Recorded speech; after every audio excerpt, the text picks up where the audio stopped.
Un día como hoy, pero 30 años atrás, falleció Carlos Jáuregui, activista y persona recordada en el colectivo de toda la comunidad como abanderado de las luchas por los derechos de la comunidad LGBTI. En nuestro país, como motivo de su fallecimiento, hoy se conmemora el Día por el Activismo Sexual. Carlos fue presidente de la comunidad en el periodo 1984-1987, siendo el primer presidente de este organismo. Actualmente la comunidad homosexual argentina sigue funcionando. Y es por ello que tenemos del otro lado a la activista y secretaria del organismo, la secretaria de Comunidad Homosexual Argentina, María Laura Oliver. María Laura, ¿cómo estás? Hola, ¿qué tal? Buenas tardes. ¿Cómo estás? ¿Cómo te trata este clima loco, sin sol, nublado, húmedo y ahora con un poco de calor? Rarísimo, porque te tenés que fijar en el almanaque para saber que es agosto, si no parece que estuviésemos en junio, julio, no sé. Yo ya me perdí. Nos están volviendo locos a todos. Te juro que yo no doy más, estoy rezando que mis glóbulos blancos de defensa aguanten este cambio de clima para no caer en una congestión. Totalmente. Pero bueno, María Laura, vamos a lo que nos convoca. Primero te quiero preguntar, para quienes están sintonizando del otro lado, que nos cuentes quién fue Carlos Jáuregui y por qué se lo sigue recordando a 30 años de su muerte. Creo que como decíamos ayer que tuvimos la oportunidad de reunirnos con amigas y amigues de militancia de Carlos, era una persona con una gran visión de futuro, ¿no?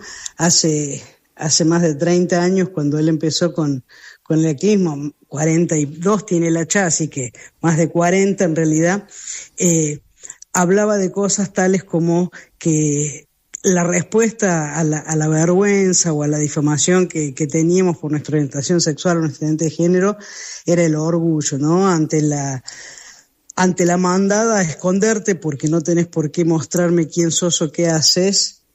Nuestra respuesta fueron las marchas del orgullo, que son marchas de amplísima visibilidad, que son inauguradas por Carlos. Digamos, la primera marcha del orgullo en la Argentina se hace en el año 92 por una idea, digamos, de Carlos, y creo que él siempre tuvo esta cosa, ¿no? De la visión de futuro que te decía recién. Sí. Él decía, estas marchas se van a hacer siempre, y cuando no estemos nosotros se van a seguir haciendo, y cuando no estén los que la sigan haciendo, se van a seguir haciendo.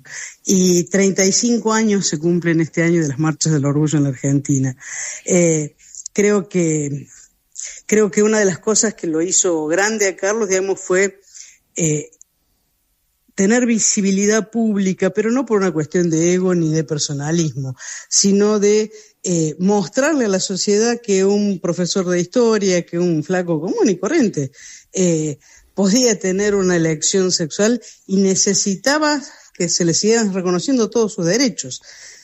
Y a su vez necesitaba otros derechos que les eran negados. Entonces, nosotros siempre decimos que es el puntapié inicial para este partido que todavía se sigue jugando, ¿no?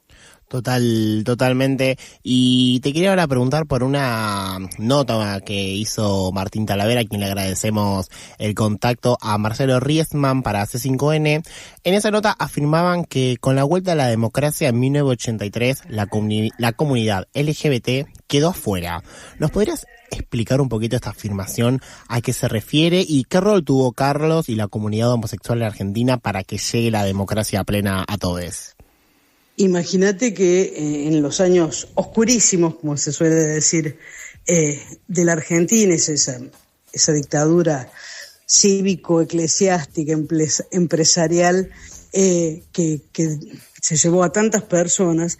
Las personas de la comunidad LGBT eran altamente perseguidas, inclusive nosotros tenemos algunos registros de personas que fueron torturadas, que fueron secuestradas y desaparecidas solamente por su condición sexual, no por su identidad de género, no por una cuestión política como se suponía justificaban otras cuestiones, ¿no? Entonces la llegada de la democracia era esa bocanada de aire fresco que toda la sociedad argentina estaba esperando. Ahora bien, cuando llegó la democracia no se derogaron muchas cosas. Entre ellas no se derogaron, por ejemplo, los edictos policiales. Y hoy, tantos años después, con esta con esta democracia que tenemos, hoy hay quienes están de nuevo volviendo a hablar de ese tipo de cosas, ¿no? Hoy escuchamos al presidente de la Nación hablar de que los pañuelitos verdes, por ejemplo, ¿no? O decirnos pedófilos y demás. Cuando llegó la democracia se pensaba que todo eso se había acabado. En esos primeros años de la democracia seguían llevándose presas a las personas por estar vestidas con ropas no acordes a su sexo, claro. Por, digamos, por ser amanerado, por ejemplo, portación de cara, diríamos hoy, ¿no? Porque sí, más de una vez. Y todo lo que implicaba que te llevaran preso, ¿no? Porque no solamente era que te detuvieran, sino las cosas que pasaban dentro de las cárceles y las comisarías. Nosotros en este momento, por ejemplo, estamos trabajando muy fuertemente con una ley de reparación histórica, porque sobre todo el colectivo travesti trans fue el que más padeció ese castigo institucional, ¿no? Esa persecución por parte del Estado y de las instituciones de las fuerzas de la seguridad. Entonces, muchos años después seguimos viendo personas que pretenden volver a llevarnos a esos lugares. Totalmente, para quienes se están recién enganchando al aire de FM La Tribu, estamos hablando con María Laura Oliver, secretaria de la Comunidad Homosexual Argentina, y adentrándonos un poco en toda la comunidad trans, que sin duda dentro de lo que es el colectivo LGBT son de los que más en deuda estamos.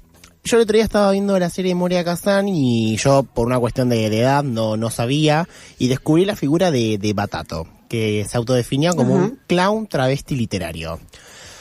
Cuando vi esta figura me acordé y te quería preguntar, ¿qué aportes crees que hace la visibilidad de personas como Batato, personajes como Batato, en series que tienen y están en plataformas tan masivas como Netflix, que llegan a lugares más allá de las fronteras de nuestro país?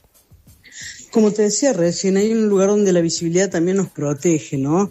Donde el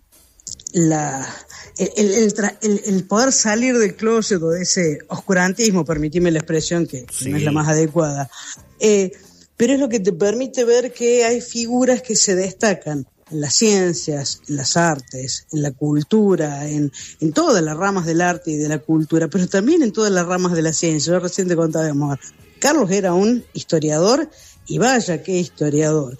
César Sigliuti era un estudioso de la literatura y demás. Entonces, y no vamos a dar nombres, no vamos a visibilizar a quienes no quieran, pero a ver, en las ciencias, en el deporte, en muchísimos lugares hay personas que tienen una identidad sexual, una orientación sexual, una identidad de género diferente, y no por eso no pueden ejercer sus derechos como ciudadanos, no pueden hacer sus actividades normalmente. A ver,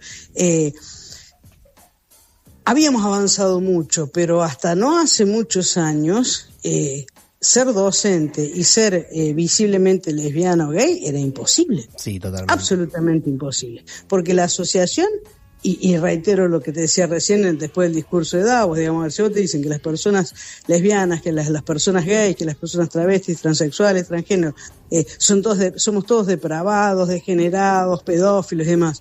Y qué sé yo, si una mamá quiere, con esa imagen, digamos, que en la escuela de su niño, ni siquiera en el grado, que en la escuela de su hija haya una persona diferente. Claro, entonces, sí. Creo que eso es uno de los grandes logros, digamos, y esto que hacía Moria, digamos, su cuerpo de baile estaba prácticamente armado por varones gays. Sí. Eran excelentes bailarines, destacadísimos bailarines, que han hecho enormes carreras a lo largo de los años, pero que, como retomando lo de la fiesta, digamos, había que irse a una isla del Tigre para poder estar tranqui, y no obstante eso había un grupito controlando que no viniera la prefectura a hacer una redada. Sí. Entonces, no puedo estar con mis amigas, no puedo estar con mis amigos, ¿no? A ver, un integrante de la iglesia nos mandó a todos a vivir a una isla, así no molestábamos al resto de la sociedad. O sea, yo no soy parte de la sociedad, no tengo derechos. Sí. Como si yo no pagase mis impuestos, digamos, ¿no? Cumplo con mis obligaciones, pero no puedo ejercer mis derechos. Entonces creo que eso es lo importante de estas visibilizaciones que hacemos en todos los ámbitos. Sí, totalmente. Y bueno, adentrándonos un poquito más en todo este tema, ya viniendo un poco más a la actualidad, te quería preguntar que la semana pasada hubo un travesticidio en Rosario. ¿Qué análisis hacen ustedes desde la comunidad ante las situaciones de violencia que sufren las personas trans y después, como ya se viene escuchando en muchos lados, la comunidad en general? Mira, yo te tomaría esto, digamos, a ver, como vos decías recién, si bien el colectivo travesti trans históricamente ha sido y sigue siendo muy vapuleado, muy maltratado e inclusive asesinado, hoy estamos viendo en la sociedad y sobre todo en la Argentina que estos discursos de odio salieron de las redes, ya no están más solo en las redes, ahora ya están en las calles. Y cada vez que los refuerzan desde lo más alto del Estado, desde los funcionarios más altos, empezando del presidente para abajo, vos pensás que antes por lo menos teníamos, te voy a denunciar al INADI, voy al Ministerio de las Mujeres y sabía que tenía una herramienta, que tenía un algo. Hoy no hay nada. Hoy tengo la impunidad de hacer lo que se me antoje. Antes en las canchas por lo menos se cuidaban en los cánticos las hinchadas porque sabían que estaba el INADI. Hoy no hay nadie, hoy es desregularizamos la violencia y hasta empoderamos al violento o a la violenta, porque también las hay mujeres, a la humillación, al asedio, al marcar, al escrachado. A ver, una piba trans no puede ir a la verdulería porque la fajan. ¿Cómo es esto? Sí. Una compañera trans es asesinada a golpes. Y no fue una, fueron 3 en menos de 4 días.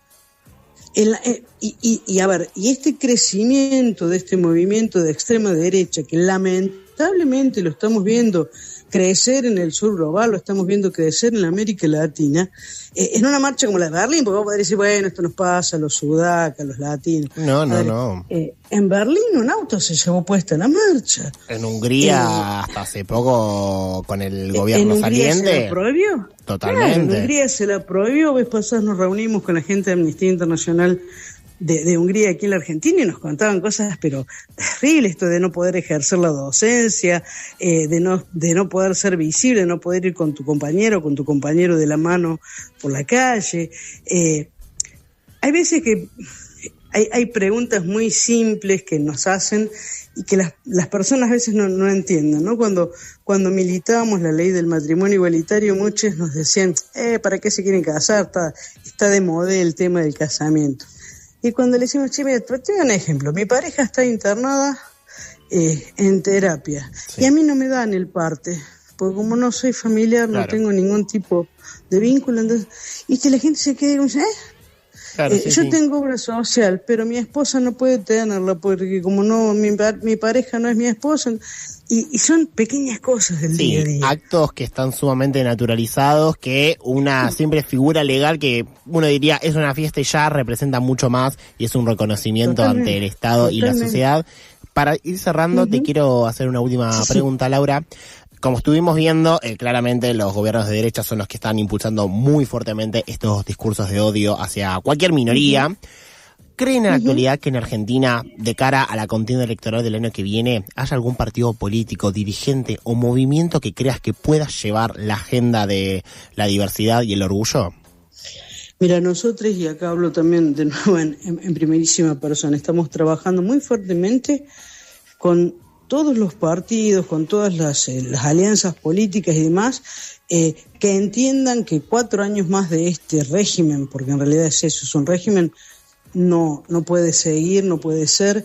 Estamos contándoles cuáles son las alianzas, a esas alianzas, digamos, cuáles son las necesidades, cuáles son los derechos por los que están viniendo, digamos. Hoy se vuelve a hablar de derogar la ley de la interrupción voluntaria del embarazo y mañana se va a hablar de derogar la del matrimonio igualitario. Bueno, nuestra tarea como activistas, nuestra tarea como militantes de las distintas organizaciones es estar permanentemente en contacto con las fuerzas político-partidarias, digamos, que son en definitiva quienes se van a candidatear, para explicarles claramente cuál es la agenda. Como te decía recién, Omar, si yo no te explico para qué quiero el matrimonio igualitario, Sí, ¿por qué? Claro, ¿por qué lo vas a tener en agenda?